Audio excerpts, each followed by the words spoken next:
course, has a positive side. On the positive side, he has presented his understanding of Quran and Hadith. And on the negative side, it is a critique of the Western religious, materialistic society and social setup. Now the floor is open for discussion. Yes, please.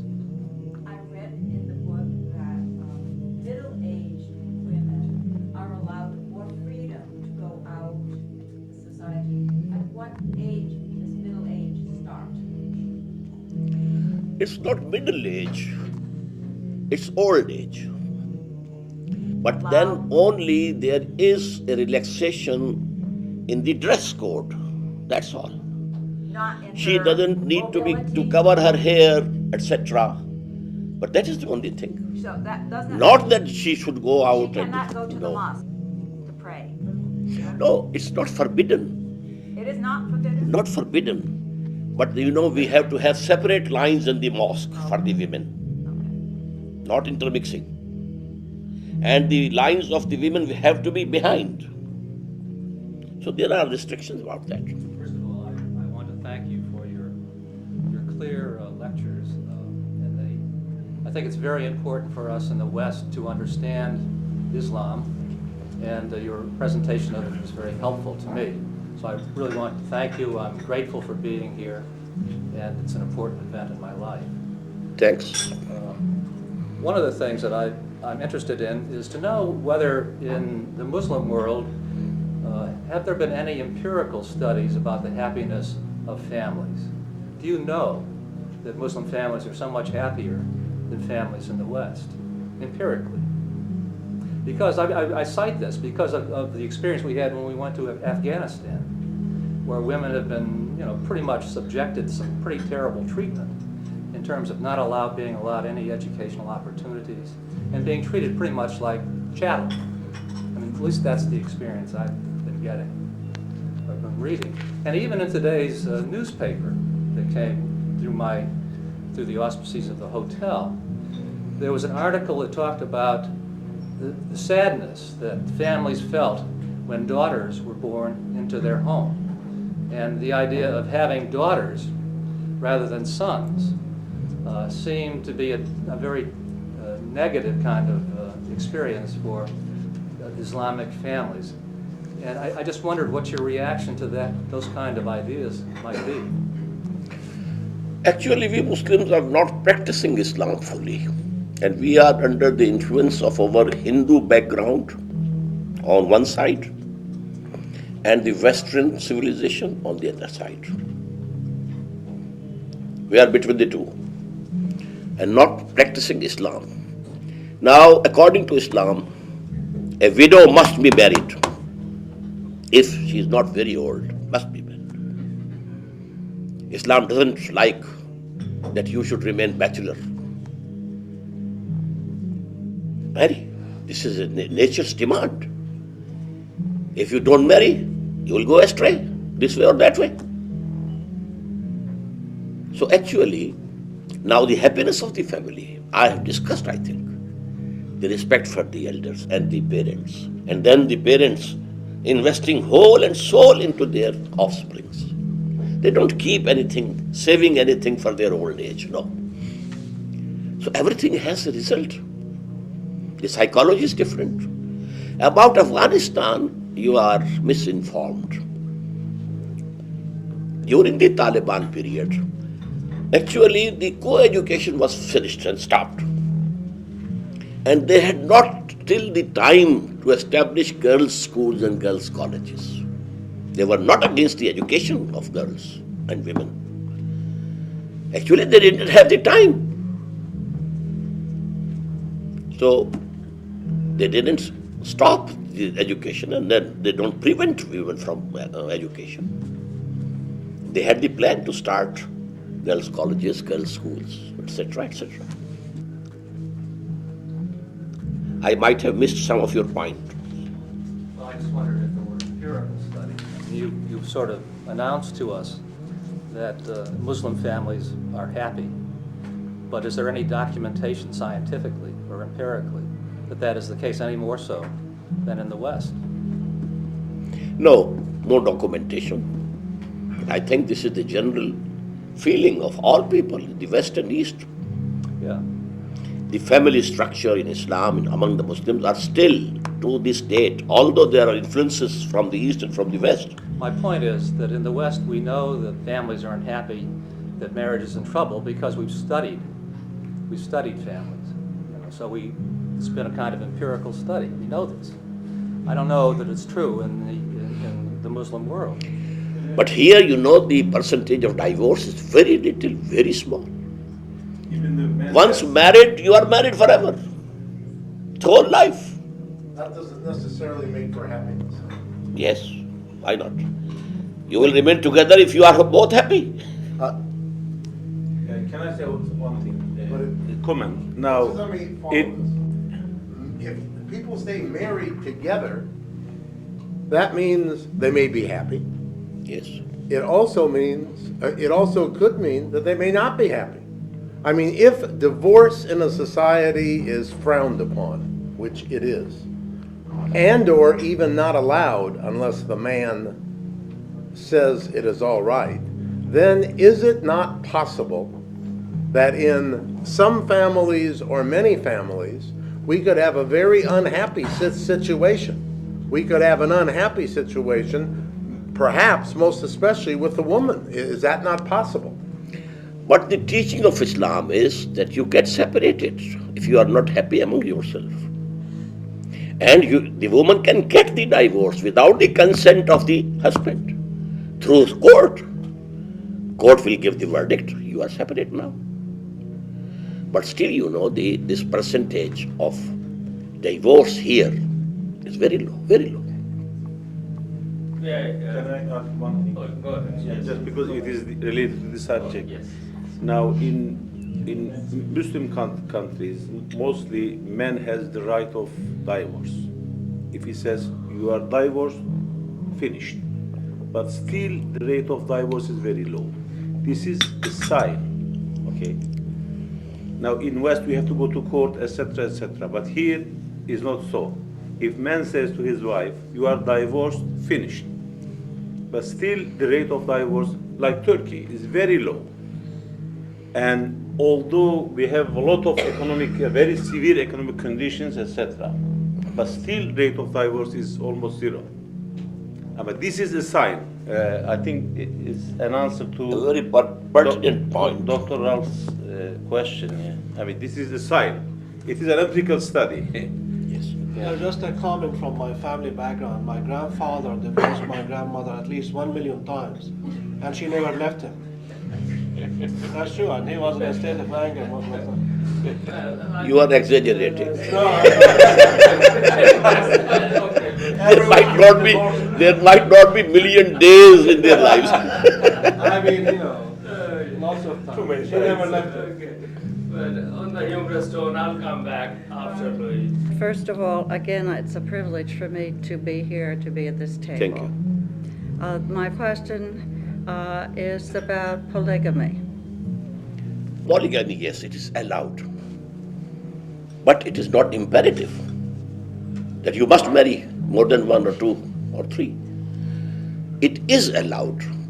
And the grounds are, number one, there are certain occasions. For example, there's war. In the First World War, Second World War, how many men perished? Now women, they were without husbands. If there's polygamy, they will also be living normal human life. Secondly, the sexual urge in males is not equal in all of them. The lust for wealth is not equal among all the humans. In the same way, the sexual urge.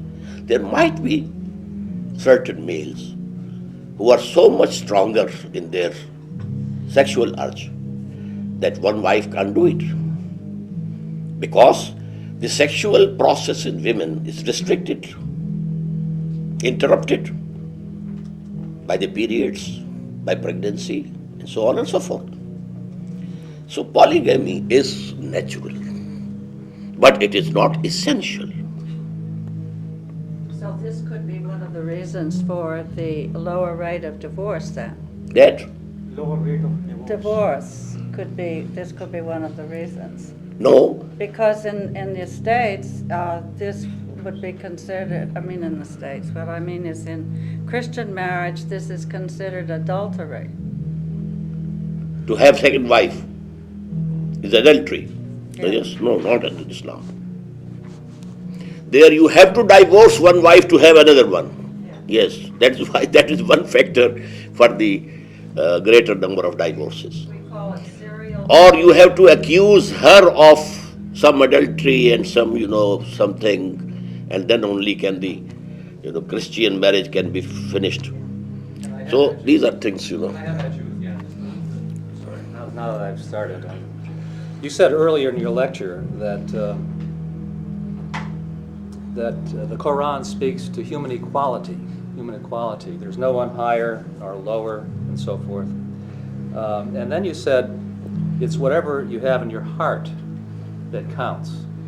And I wonder if it's more than that. It's not only what is in your heart, it's what you do.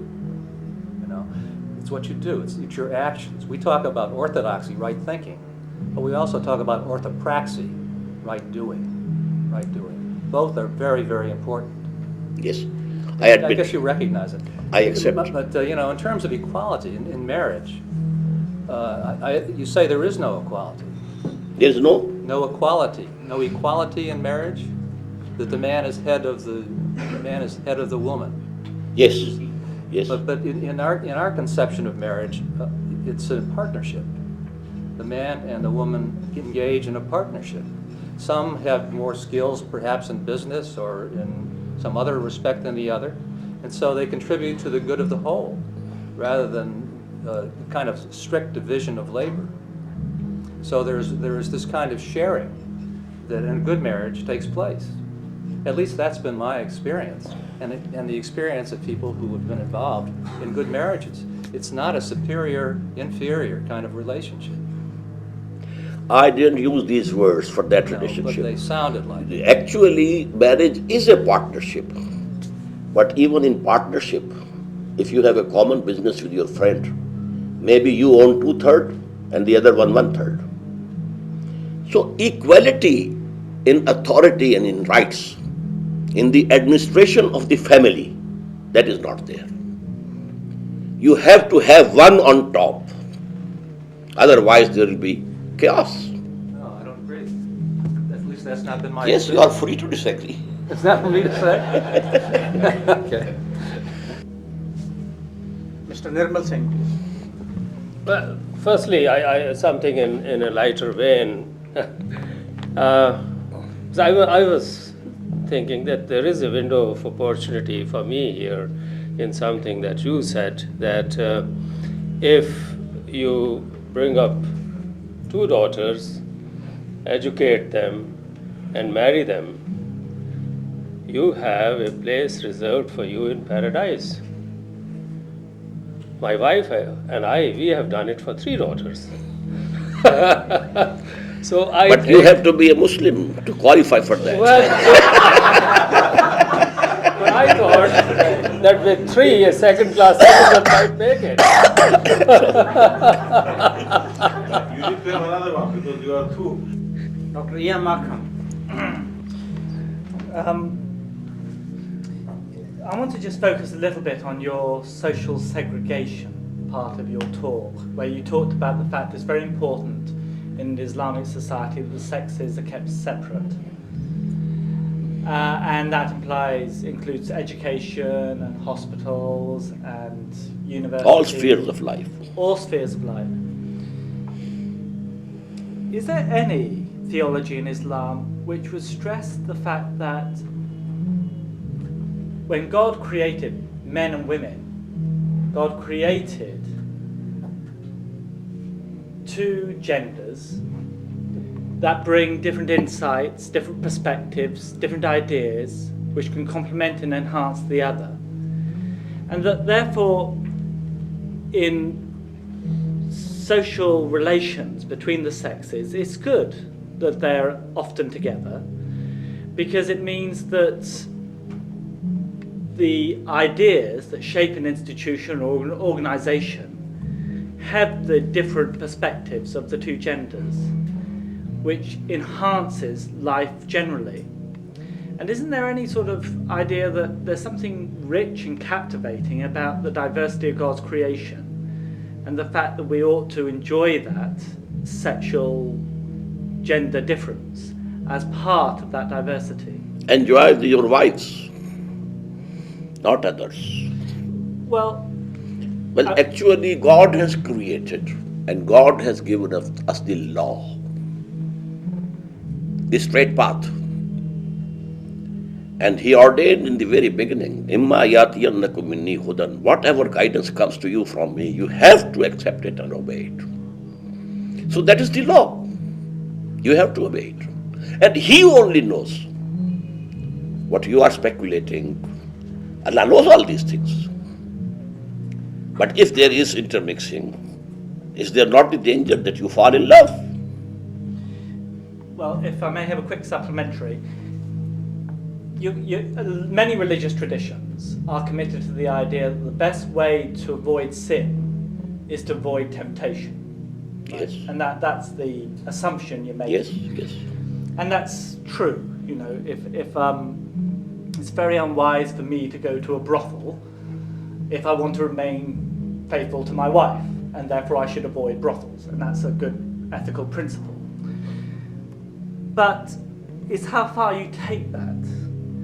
And to insist on total separateness seems to be very, very extreme. Surely... At home, the brothers and sisters are not separate.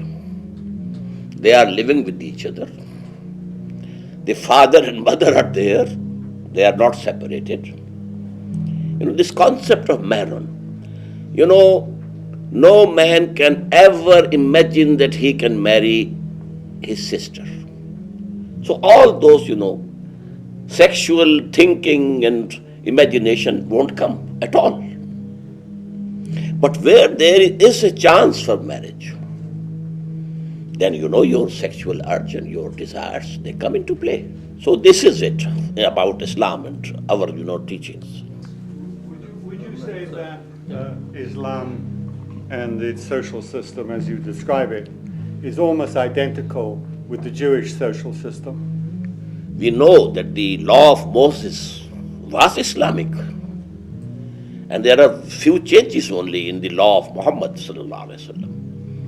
And you know, they don't take pork. We don't take pork. It's forbidden. It's forbidden.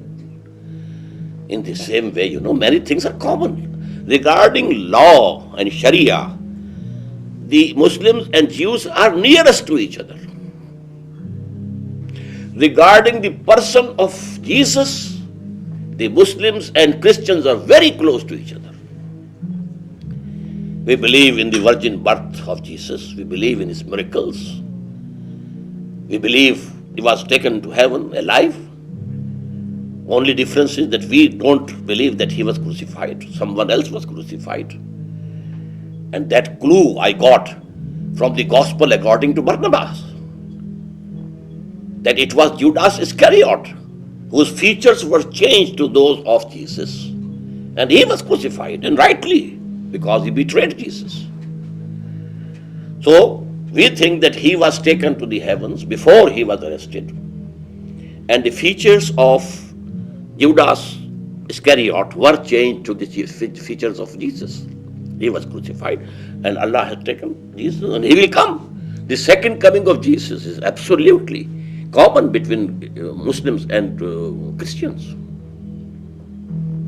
May I follow Roger, since he... I had a question which I'll ask, but briefly, I suppose the answer to you, Roger, is that there is no one social system within Judaism. And if I take traditional Judaism as defined in the Talmud, which is authoritative, then the position of women in that traditional Judaism is far inferior to the position of women in Islam. And in regard to marriage and in regard to sex, there are many similarities. But in other ways, in terms of equality that I understand that women have in Islam, there is in the most traditional part of Judaism no such equality whatsoever. And if I had time, which would be more than 5 or 6 days fully, I suppose that I could specify this. And I think everyone here would be terribly shocked at how bad the situation is. But I want to emphasize finally here in this comment that that is only true in one part of Judaism. So there's no one social system. But now, having said that, I have one brief question for you that goes right to the beginning, and it's a question that comes from the very beginning of your talk this afternoon, when you said individuals, male and female, are born equal, totally equal, and then, of course, what they do in their lives, you mentioned one thing they do. If some acquire far more knowledge than others, then that puts them at a higher status. But my question is this: would you not agree that everyone is not born totally equal? Some people, some men and some women, are born with far more intellectual qualities than others. That is verifiable. If that is the case, then we would expect what has undoubtedly been the case, that those who are born with far more intellectual abilities are able in their lifetime to acquire far more knowledge, and if indeed that puts them at a higher status, then my question is it not the case that perhaps then everyone is not born equally? I again say and stress that by birth they are equal absolutely. When, due to their higher intelligence, they acquire more knowledge, more wisdom, then they become superior. But the status as humans is absolutely equal. As moral agents, as persons. Yes, sister. I have been... And Marsh. If adultery is committed, what are the consequences? If some unmarried person, male or female, commits, then there are stripes, 100 stripes. If a married man or woman commits it, then he or she is to be stoned to death. And this is the case in Judaism also. Stoned to death? Is it there? It was. No, that's not why I'm hesitating. I'm hesitating because it has happened.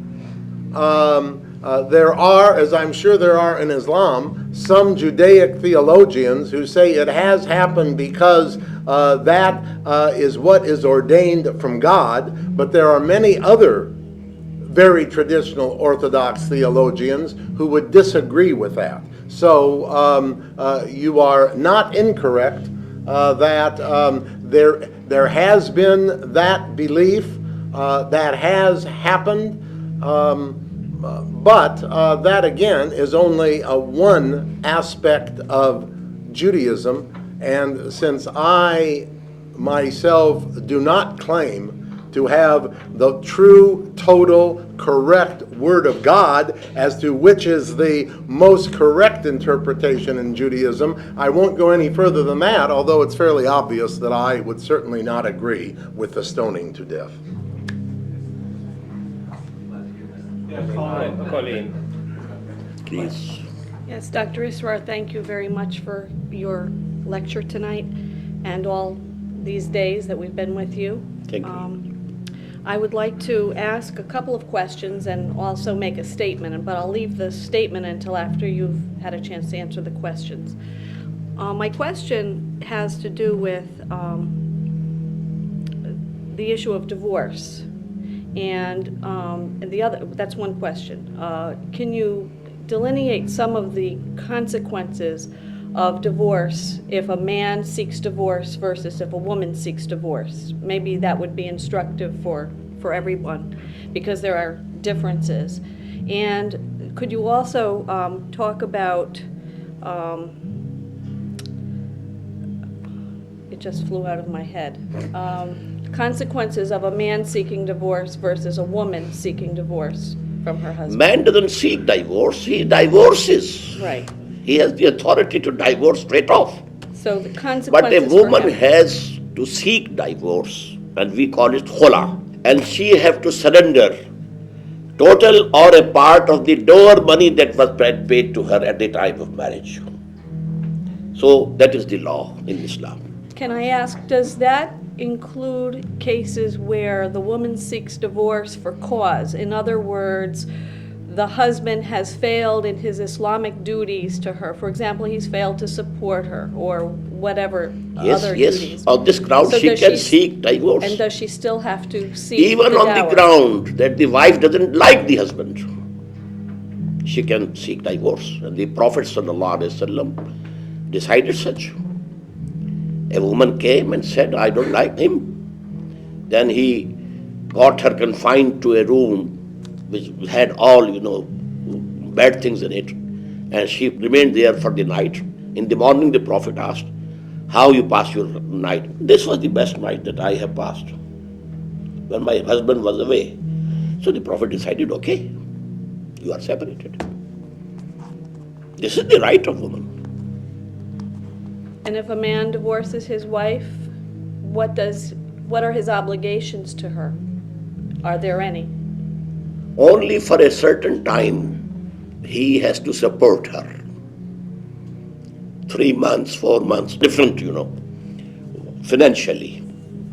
And he has to pay, if he has not yet paid the door money, now he has to pay. That's all. Nothing more.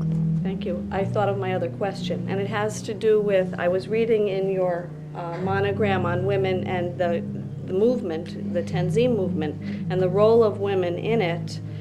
And you did speak in it about the role of women in the revolution, the Islamic revolution, and how their role is different. Could you talk a little bit about that? Yes, women have a role to play, definitely, alongside with the men, Because the ayah that I quoted, that refers particularly to the revolutionary movement. فَاسْتَجَابَ لَهُمْ رَبُّهُمْ أَنِّي لَا أُضِيعُ عَمَلَ عَامِلٍ مِّنكُم مِّن ذَكَرٍ أَوْ أُنثَىٰ بَعْضُكُم مِّن بَعْضٍ فَالَّذِينَ هَاجَرُوا وَأُخْرِجُوا مِن دِيَارِهِمْ وَأُوذُوا فِي سَبِيلِي وَقَاتَلُوا وَقُتِلُوا لَأُكَفِّرَنَّ عَنْهُمْ سَيِّئَاتِهِمْ. In that revolutionary movement, women were with the men. Hijrah to Habsha, men and women both. And one man, one woman, husband and wife, they were martyred by Abu Jahl. So they laid down their lives. But then later on, they prepared their sons to sacrifice their lives for the propagation of Islam. And during the movement, they can propagate Islam to women and to their own family. Men also who was mahram, to the brothers, sons, the uncles, etc., etc. The nephews, you prepare them to propagate Islam. So this is the role of women. We have that section, women's section in Tanzim Islami. But there is segregation. Can I revisit? She has a comment. Oh, sorry, yes. Yeah, and my comment actually, I don't think that you'll accept this, but I'll go ahead and try. My comment comes out of my background in psychology. My bachelor's degree was in psychology, and I've had an abiding interest in it.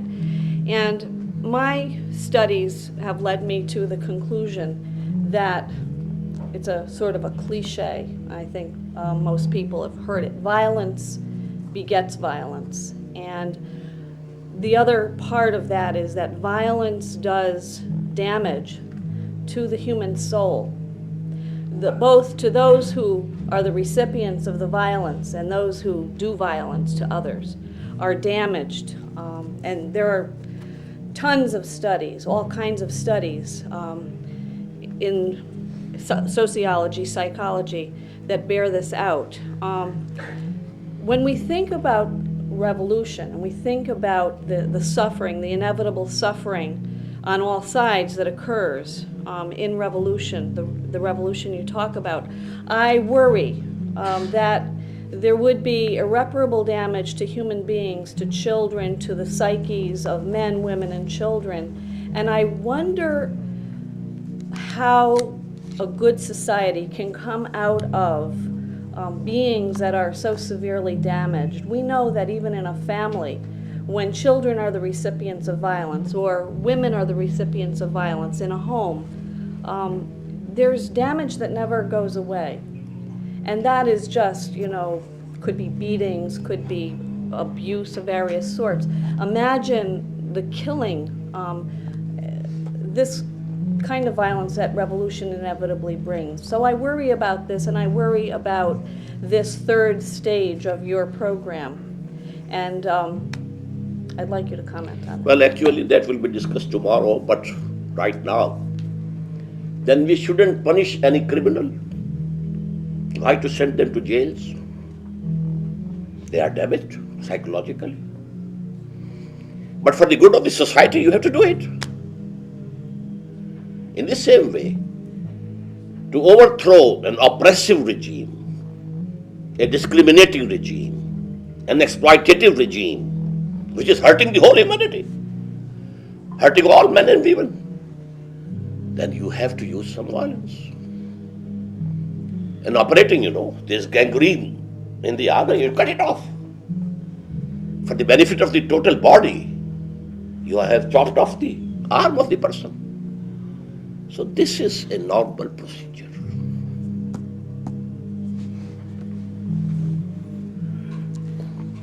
Yes, yeah, Malcolm, please.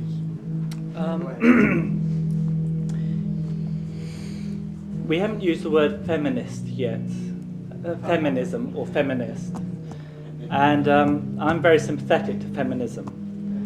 And I think I'm sympathetic to it for two reasons. The first is that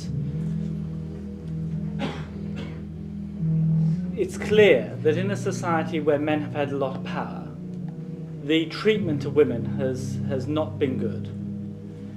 And I worry that one outcome of the theology that you've expounded is that women will end up being servants or slaves of the man at home,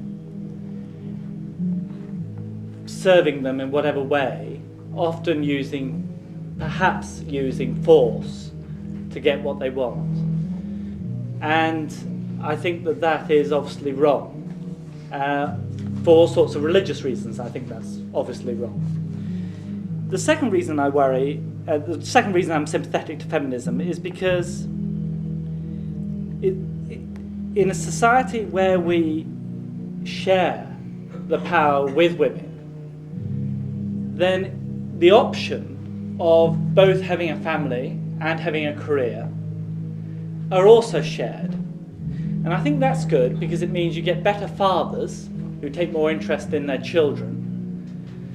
And you also get a better society because the resources of intellect and ability serve society more effectively.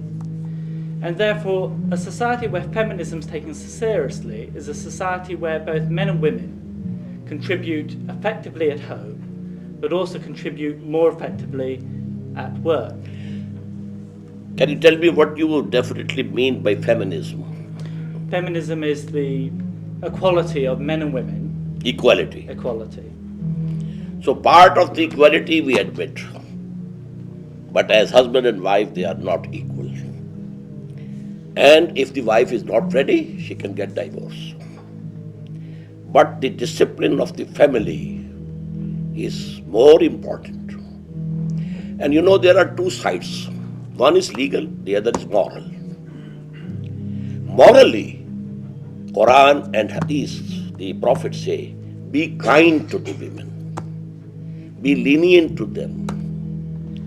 The best among you are those who treat their women folk in the best way. This is the moral education. And both things go side by side. As I told you, if there is separation, the children belong to father, legally, not mother. But, as I told you, regarding respect and service and doing good, the mother is 3 times more than the father. So you have to balance. The law is there, and then the moral teachings are there. Roger. Let me try and be a little bit more critical than what we've been so far. You start off by saying at the very early part, this will not be easily palatable to the Western mind. And I think you're right. And you're right because your social system exists in a vacuum. And you're critical of the Western family because you don't look at the social system in the context in which it exists. Very briefly, I'm going to outline just a little bit of that context. Before 1960s, the divorce rate in Western societies was very low. After 1960, it rose inexorably. And I would be the first to be anxious and worried about what is happening. But it is, by comparison to what you have outlined, a revolutionary social system in the West.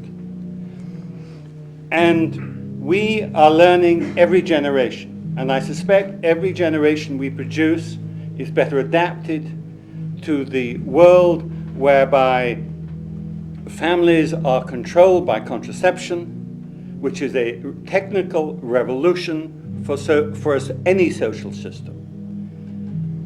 And because your social system exists in a vacuum, it seems to us deeply oppressive. And of the one thing that I've heard so far since I've been here, it is that oppression that we find so difficult to accept. Now, of course, it's ideal that old people should be looked after by their families. But you have to look at the context in which the breakdown of families happen, the growth of a capitalist society which you wish to have in your new revolutionized society. And if you have capitalism as you wish to have it, then you will have the same breakdown as we have to the present time. I said we have a limited capitalism and we have to change the capital. And there are steps. Interest, banned. Speculation, banned. Trading only cash. Or if it is for future, total price is to be paid in the beginning. So the capitalism of West, modern capitalism, and the capitalism of Islam, they are very far apart. And I couldn't understand what you mean by a vacuum. You can say that we are existing in vacuum, but only from one point of view. That a civilization has dominated the whole of the globe. And we are against that civilization. But we are powerless up till now. We dislike it. But we are very much in it. Only we need some Lenin, according to you. He gave it to you, Roger, he gave it back to you. You are the only one he likes too much, Roger. That's very good. That's very good. Can I revisit the issue of segregation from the standpoint of political and social economy? If one looks at contemporary Muslim societies, empirical Muslim societies, from Indonesia to Morocco, most Muslim societies have not been urbanized yet. This is very clear in the largest Muslim country, Indonesia. It's very clear in Bangladesh. It's very clear in Pakistan. And in the countryside, in peasant economies, women are extremely active in the labor force. And this is very true in tribal societies, in the desert, in the Sahara, in West Africa, in the desert in Arabia.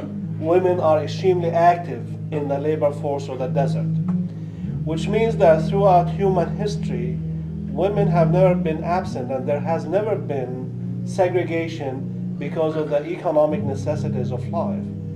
Now, and this is also true in urban societies. Now, modern contemporary urban societies, there's no segregation between men and women in these societies. And I do understand, that's why I go back to Roger's point about the vacuum that we're talking about, that the kind of revolution that you are calling for seems to be a comprehensive total revolution. It is not just ideological, but economic, political, Yes, social, ideology covers all the civilizational, aspects. Yes. and so on and so forth. Yes.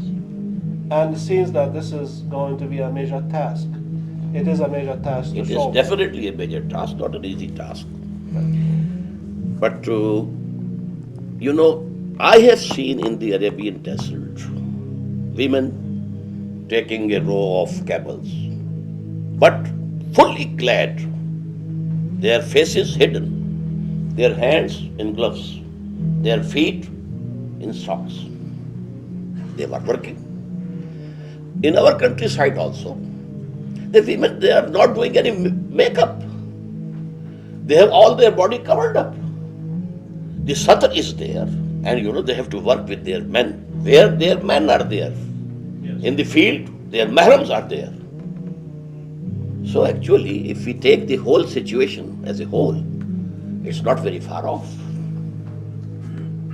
I do want to revisit this, the power relationship within the family structure, because I find that the key words are obey and obedience.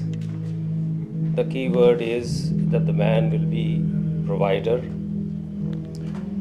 The key word is that the woman will obey and be obedient. Now, and I'm so glad that Ibrahim brought out this fact that women have been and continue to be major economic contributors to family income in all segments of society, irrespective of whatever their faith persuasion may be.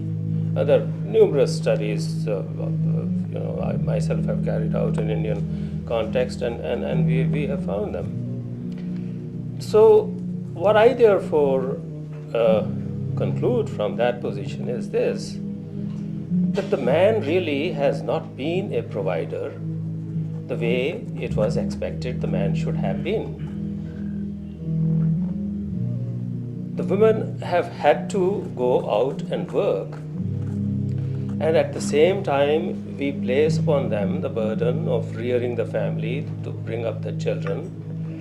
And if I know the Indo-Pak men, which I think I should know, then we think, my mother thought that sons were God's special gift, and that there is so much of evidence about the infanticide of females in this subcontinent. So men don't want to do much more than what they are doing. The burden is continuously transferring on to women, and they have carried it ever so long. I really don't know why they want to go out and work. I really don't know why they want to go out. I think they should possibly agree with you and say, hey, tell these men to be good providers before they ask me to obey them. I agree with you, brother.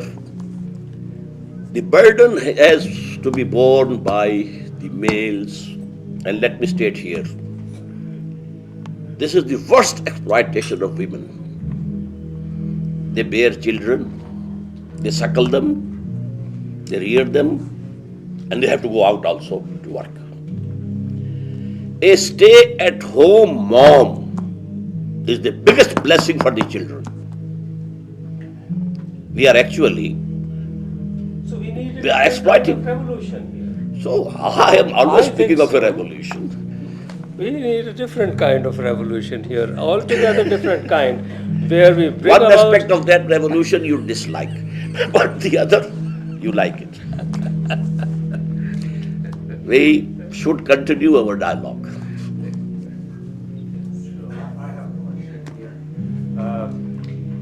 In an ideal Islamic society, perhaps you touched upon that and I may have missed it, but would women be allowed to vote for a president or someone, let's say? I said in the morning, yes, they will vote. And women who are beyond that age can also be elected for the parliament. Yes. The age which sister referred, Okay, just another quick question. Regarding women and if they were permitted by the husband to work, would she be expected to share part of her wealth or earnings, I should say, with the husband? There's nothing haram about it, but she cannot go and work in an environment where there is mixing of men and women. I told she can be a teacher, she can be a lady doctor, she can be a nurse, but the working hours of women's duty should be less so that they can look after their... He's asking about the earnings. Well, a teacher, if she's working, she's earning. Is she going to share it with her husband or not? Is she expected to share the earnings No. with the husband? No, it will be her. But if she does it voluntarily, it's good. That's a different story. Thank you. Dr. Markham, last question maybe. It's been Yes. it's been generally accepted that between 5 and 10% of the human population, in whatever country they live, are homosexual. About 5 to 10% of the population is homosexual. How would Islam regard these people? How would they? It's a very big sin to be punished. How would they be punished? That can be a ta'zir, A punishment can be fixed by the state. It has not been mentioned in Quran.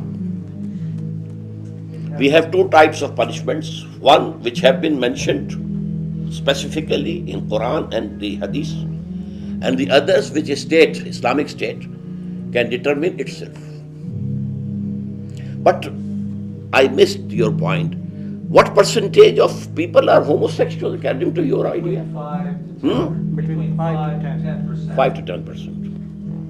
Actually, if I may make a comment on this, I have just read a hadith which is authentic, in which the Prophet said, in this instance, when two of same sex commit, homosexuality or, this sexual relations, then the doer as well as the one who is they should be killed.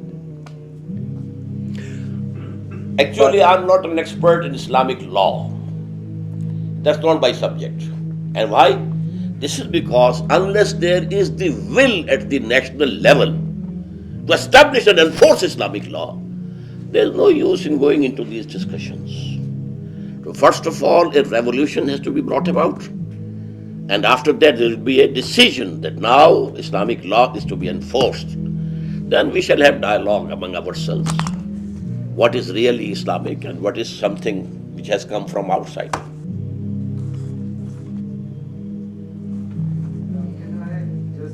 an observer, I'm sorry to butt in. Regarding the statement that 5 to 10% people are homosexual, there is a very strong scientific study that regarding animals, in their natural habitat, they don't exhibit homosexuality. In a zoo, they do. In a zoo, they do. In a zoo, they do.